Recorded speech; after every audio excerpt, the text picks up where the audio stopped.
This is my gaming setup, and today I'm gonna take you guys on a full tour of everything that I have in this gaming setup. I've put countless hours and a lot of money to make my gaming setup fit my exact needs and what I want it to be. So grab you some popcorn or some snacks and let me give you guys a tour of my gaming setup. Starting with the foundation, the desk. This is the 93-inch IKEA Carby butcher block tabletop, and at the time when I built this desk, this was the biggest butcher block you can get, and it only cost $230. Now the desk is set on two IKEA Alex drawers, and I'm quite aware that everybody and their mother is using these drawers, but honestly they use them for a good reason, because they last. And in the middle I have 3 brackets installed to the wall against the desk, holding the desk up. That way I didn't have to install a support leg in the middle. That way my legs can roam freely under the desk and it looks so much cleaner in my opinion. And in the beginning I was a little worried that this desk is going to arch because it doesn't have enough support in the middle, but I've had it for 3 years now and it looks pretty good to me. Now let's talk about the powerhouse that powers this gaming setup, which is this gaming PC. This bad boy is rocking an Intel 14900K CPU, an Asus ROG Z790 motherboard in white and black, 64 gigs of DDR5 Corsair Dominator RAM, 5 terabytes of M.2 SSD, the Gigabit Aero RTX 5080 GPU, and it's housed in the Lee & O11 Mini V2 case. And all around we have a bunch of the Lee & SL120 wireless fans. And I'm also quite aware that this is a very typical TikToker gaming PC, but honestly I still think it looks really good even in 2025. Now this PC is plugged into 2 different monitors, and for the main monitor we have the Asus ROG Swift 32-inch 4K OLED gaming monitor. This bad boy is 240 Hz, a 0.03 millisecond response time, and like I said, it's OLED and it looks incredible. Now I've tried a bunch of OLED monitors in the last few years, and this one has been hands down the best one I've tried so far. Now this monitor is quite expensive, coming at $1,300. Yes, you heard that right, which is extremely excessive, but yeah, there's really no excuses. It's crazy expensive. Now moving on to the elephant in the room, which is this stupidly crazy large monitor that is vertically mounted, which is a really dumb use of this monitor. I'm quite aware, and if you might ask why it's like this, it's just because anytime somebody sees my short form videos and they see this monitor in the background, they make them want to stop and watch the video because it's kind of crazy and dumb. So more than anything, it's just a bait for my videos for people to look at when I make videos about my setup. But this monitor itself is the innocent 49-inch 144 Hz OLED monitor, and it is a really good monitor, just didn't have any place for it, and honestly didn't want to sell it at a loss, so I just decided to do this.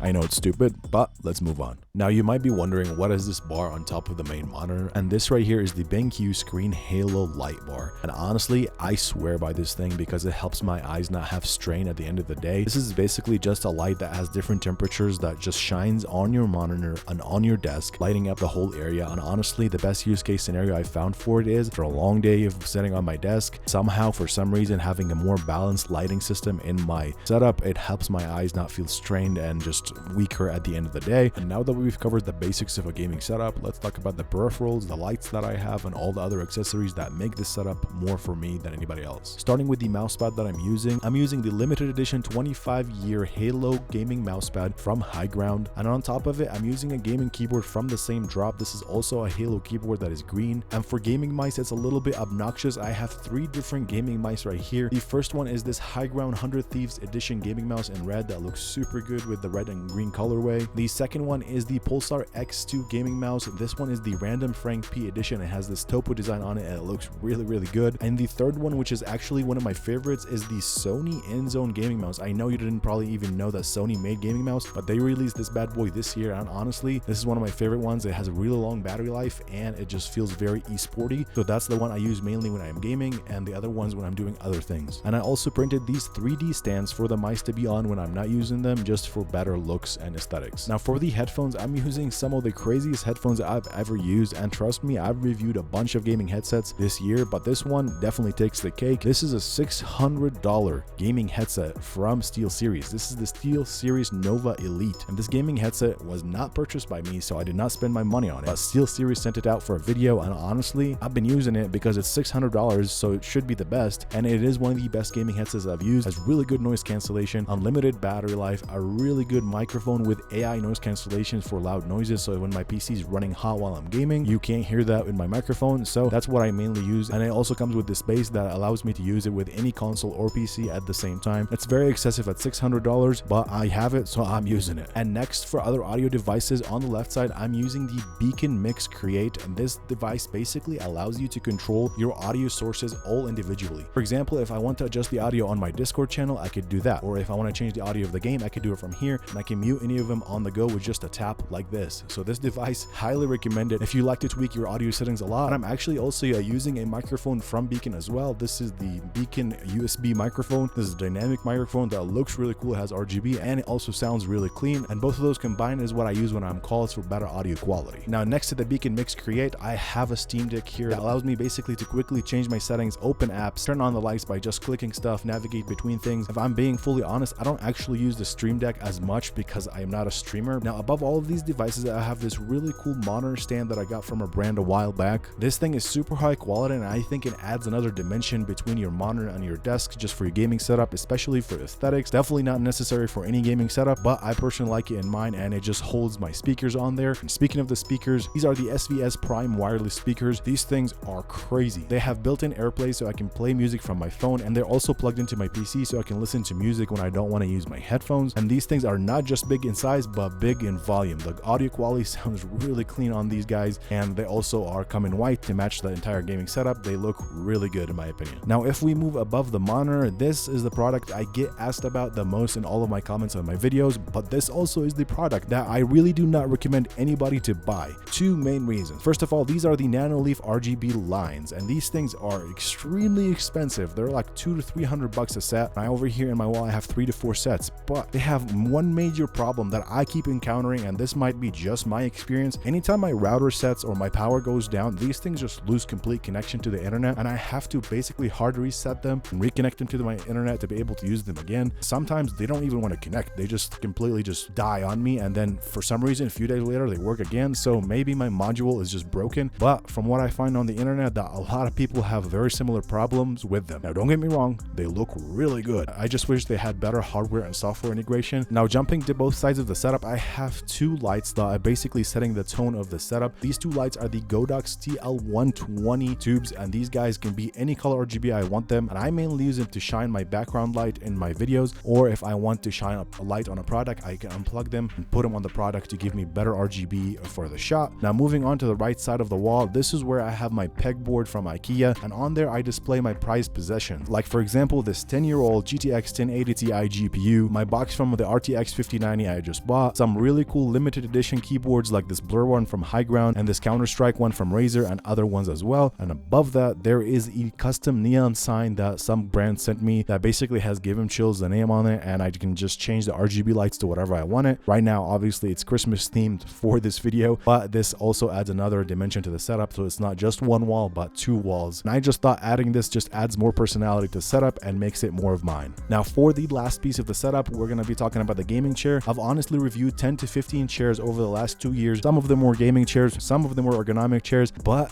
because this one looks the best in my gaming setup, I keep using it. This is the Secret Lab Titan Evo 22 edition. This gaming chair is not the most comfortable chair, but if for some reason my body just adapted to it, I like using it. I've used it for 3 to 4 years, and it's still comfortable for me, comfortable enough that I still keep it. But anyway, this is everything that makes this setup mine. I hope you guys have enjoyed this video. If you have any questions about the setup or about any of the products I talked about, I'll have them all linked down below in the description, but I'll leave all your questions in the comments and I will answer all of them. Other than that, thank you guys for joining me for today's setup tour, and I will see you guys in the next video. Take care and Merry Christmas to you guys.